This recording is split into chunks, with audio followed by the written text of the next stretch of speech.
नाज़रीन अस्सलाम वालेकुम। आपकी खिदमत में एक नई वीडियो के साथ आपका मेज़बान हाज़िर है। नाज़रीन, फैसल वाडा की आज बैरिस्टर एतजाज़ एहसन ने इस तरह क्लास लगाई है कि हमेशा याद रखेगा।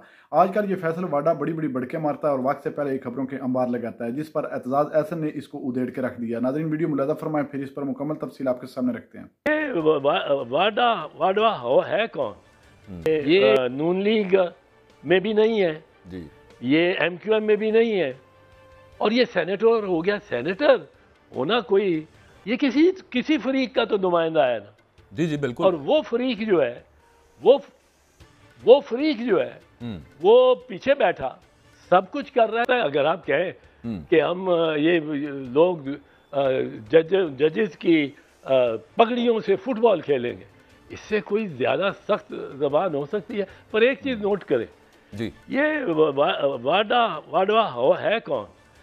ये पीपल्स पार्टी का टिकट हासिल करना तो नहीं है, नहीं। ये नून लीग में भी नहीं है जी। ये एमक्यूएम में भी नहीं है और ये सेनेटर हो गया। सेनेटर होना कोई या तो इसने 1.5-2 करोड़ रुपए लगाए हों। मैं ये इल्ज़ाम नहीं दे रहा अपने MNAs और MPAs पे, पर मैं ये कहता हूँ कि या तो इसने 200 करोड़ लगाए हों तो हो गया हो। ये कहाँ से आ गया है? ये किसी फरीक का तो नुमाइंदा है ना। जी जी बिल्कुल। और वो फरीक जो है वो फरीक जो है वो पीछे बैठा सब कुछ कर रहा है, सब कुछ करवा रहा है। अब ये नहीं कहा जा सकता, पहले कहा जाता था ये तलाल चौधरी है, ये दानियाल अजीज़ है और ये तो बेचारे सज़ा याफ्ता हो गए। पर जिनको ने को सज़ा नहीं मिली, ख्वाजा आसिफ ने क्या कुछ नहीं कहा किसी के बारे में जी। और ये राना सनाउल्लाह ने क्या कुछ नहीं कहा। मरियम ने ट्रक लेके गई और सुप्रीम कोर्ट के सामने चीफ जस्टिस की अदालत के सामने खड़ी होकर ट्रक और उधर से लाउड स्पीकर और जो कुछ उनको कह सकती थी वो कहा। अदलिया ने दरगुजर किया। अब पॉइंट मेरा ये दरगुजर का भी नहीं, पॉइंट मेरा ये है ये वाडवा किसका कैंडिडेट, जिसका ये कैंडिडेट है उसकी जबान ये बोल रहा है और वो इस वक्त चाहते हैं कि हम अदलिया को ज़ेर कर लें। अब अदलिया को ज़ेर करने में मुश्किल जो उनको आ रही है वो ये है कि इत्तफाक ऐसा हुआ है कि ये शुरू हुआ है 6 जजों, इस्लामाबाद हाई कोर्ट के जजों। उन्होंने तंग आ गए होंगे, बहुत ही तंग आ गए होंगे। उन्होंने एक खत अपने चीफ जस्टिस को लिखा, कादी फैज़ उमर बंदयाल साहब को। उन्होंने कोई उसको पहले उन्होंने अपने चीफ जस्टिस आमिर फारूक को लिखा, उन्होंने कोई उसको अहमियत ना दी। उन्होंने बड़े खुश असलूबी से शाइस्ता अंदाज में चीफ जस्टिस ऑफ पाकिस्तान के नोटिस में लेके आए। उन्होंने भी उमर अता बंदयाल साहब ने कुछ ना उनकी इमदाद की। कहते हैं कि इन तक भी पहुंची बात काजी साहब पे। ये कई दफ़ा मरतबा अपना खुद नोटिस कर लेते थे, नहीं किया उन्होंने। फिर उन्होंने जब ये रुजू किया सुप्रीम जुडिशल काउंसिल से और जायज़ तौर पे कि आपने कोड ऑफ कॉन्डक्ट बनाया है, आपका इख्तियार है कोड ऑफ कॉन्डक्ट बनाना आइन के तहत, पर आपने इसका हम ये रहनुमाई करें, ये हमें नहीं मिला कि इस तरह की धमकी मिलती हो, रिश्तेदार उठाए जा रहे हों और दबाव डाला जा रहा हो किसी रियासती एजेंसी की जाने से, तो हम क्या करें। अब वो बाहर आ गई। अब सुप्रीम जुडिशल काउंसिल ने वो जो 5 जजेस को 5 को कॉपीज दो, ये वो बाहर आ गई। अब जब वो पब्लिक नॉलेज हो गई तो अब इनके लिए बड़ा प्रॉब्लम हो गया, मुश्किल हो गया। अदालतों ने को लिए भी मुश्किल हो गया। वही काजी फैज़ ईसा साहब जिन्होंने अभी तक इसका बात का नोटिस नहीं लिया था, उनको ही बेंच बनाना पड़ा। उन्होंने बेंच बना दिया, वो मामला चलने लगा।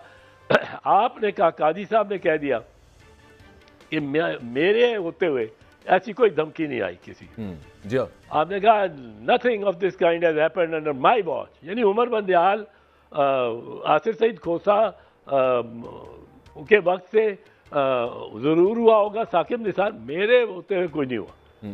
अब उन्होंने जब ये कह दिया, अब उनको अब ये बाबर सत्तार साहब का एक दूसरा खाता हो गया। अब कादी फायदी था तो ये साहब ये तो नहीं कह सकते मेरे होते हुए कुछ नहीं हुआ। अब उनको भी इसमें डट के ये इस तरह की गालियां वालियां खाएंगे इस वक्त डट के, और इसमें एक्शन लेना चाहिए। आज मायूसी हुई है, इनको एक्शन लेना चाहिए था। सर कल उसमें अतर मनोल्ला साहब ने भी अटॉर्नी जनरल साहब को मुखातिब करके उन्होंने कहा कि आप प्रॉक्सीज के जरिए हम पे प्रेशराइज हमें कर रहे हैं, धमका रहे हैं हमें। उससे पहले जो बाबर सत्तार साहब के खत का एक एक्सेप्ट वो जो लीक हो गया, पता नहीं जहां से भी वो आया, उस पर भी खैर हुकूमत कह रही कि ये कहां से निकला, वो उसकी अब अलग तहकीकात शुरू हो रही है, लेकिन उसमें कहा गया कि उनको बैक ऑफ होने का कहा जा रहा है। और फिर दूसरा कहा गया कि प्रेशर बनाया जा रहा है। तो अटॉर्नी जनरल साहब ने एक वीडियो बयान दिया, उन्होंने कहा कि मेरे ऑफिस के थ्रू, और फिर साथ एडवोकेट जनरल के ऑफिस के थ्रू ये रिक्वेस्ट आई थी कि इसको इन कैमरा रखें इस सब मामले को। मैं आपसे ये जानना चाहता हूं कि इस तरह को कोई मामला हो जिसको फिर बाद में अता तारड़ साहब ने नेशनल सिक्योरिटी से भी जोड़ दिया, तो ये डायरेक्ट कोर्ट के अंदर भी तो रिक्वेस्ट की जा सकती थी थ्रू एडवोकेट जनरल। ये कहलवाने की आपके ख्याल में मुनासिब थी मामला?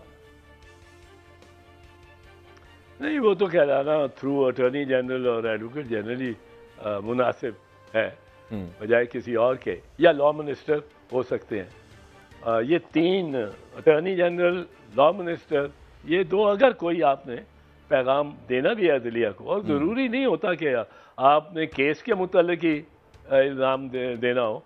कोई जज या बड़ा जज किसी दूसरी ज्यूरिसडिक्शन से विजिट कर रहा हो, चीफ जस्टिस का गेस्ट हो, तो प्राइम मिनिस्टर अगर फ़ोन उठा के उनसे पूछ लें कि सर कोई ज़रूरत है किसी चीज़ की, किसी ताउन की, आपके मेहमान आ रहे हैं, एक कॉन्फ्रेंस भी आप कर रहे हैं, आप एडमिनिस्ट्रेशन को जो कहेंगे वो करेगी। लेकिन ये जिस तरह की बातें कर रहे हैं ना, कि ये डरा धमका रहे हैं, और मैं हैरान हूँ कि इनको इतना एहसास नहीं हुआ, ये बिल्कुल इनको एहसास नहीं है कि ये जजेस अब सब एक हुए हैं। इस तरह का फिनोमिना कहीं नहीं आया। जूनियर मोस्ट जज in the high court to the chief justice, इनकी मजबूरी है कि ये एक हो जाए, मजबूरी है, क्योंकि ये अब इंस्टीट्यूशनल इनको फेस करना पड़ रहा है फेडरल गवर्नमेंट को। फेडरल गवर्नमेंट शहबाज शरीफ की नहीं, फेडरल गवर्नमेंट वो जिसने शहबाज शरीफ को सहारा दे रखा है, जैसे एक दफ़ा बाजवा साहब भी सहारा देते थे, तो वो ये उनकी तरफ से मैं समझता हूँ बड़ी एडवेंचरिज्म है। नादरीन, आपने वीडियो मुलाजा फरमाई है। नादरीन देख लें, बैरिस्टर एतजाज अहसन ने जो कुछ इसके साथ किया है, इस लोटे को जितना हकीकी एना दिखाया है वो बिल्कुल हकीकत पर मबनी है। और नादरीन, जब सामने आगे टक्कर का बंदा बैठा हो तो फिर बोलना मुश्किल हो जाता है। किस तरह फैसल वाडा की बोलती बंद हुई, एक भी लफ्ज़ आगे से ना बोला। नादरीन, ये आजकल ताकतवरों का पिट्ठू बना हुआ है, और वहाँ से ये खबरें उठाकर बैर जो है वो आकर मीडिया में शो करता है, लीक करता है, अपनी पॉपुलरिटी दिखाने की कोशिश करता है। नादरीन, बड़ी बड़ी ये बढ़ के मारता है और इमरान खान पर ताबड़तोड़ कभी हमले करता है, और कभी कहता है कि मैं इमरान खान के पास जेल में दिन दिहाड़े जाऊँगा, रात को नहीं मिलूंगा। नादरीन, इससे बड़ा लोटा कौन हो सकता है कि मुश्किल वक्त जब पीटीआई पर आया तो ये फौरन वहां से भाग गया और दूसरों की गोद में जाकर बैठ गया। नाज़रीन, जिस तरह बैरिस्टर एतजाज अहसन ने कहा है कि वाडा है कौन, वाडा की औकात क्या है, किस पार्टी से ये तलक रखता है। नाज़रीन, इस तरह के बेशर्मों का कोई हाल नहीं होता, ना इनका कोई रिकॉर्ड होता है। नाज़रीन, इनका काम होता है बस गंद उछलना। नाज़रीन, इस वीडियो को देखने के बाद आपकी इस वीडियो के बारे में क्या राय है? क्या बैरिस्टर एतजाज अहसन ने जितनी भी बातें की हैं वो हकीकत पर मबनी है, ये झूठ पर? वीडियो कमेंट सेक्शन में कीमती राय दीजिए। अगली वीडियो तक आपने मेजबान को दीजिए इजाजत। अल्लाह हाफिज़।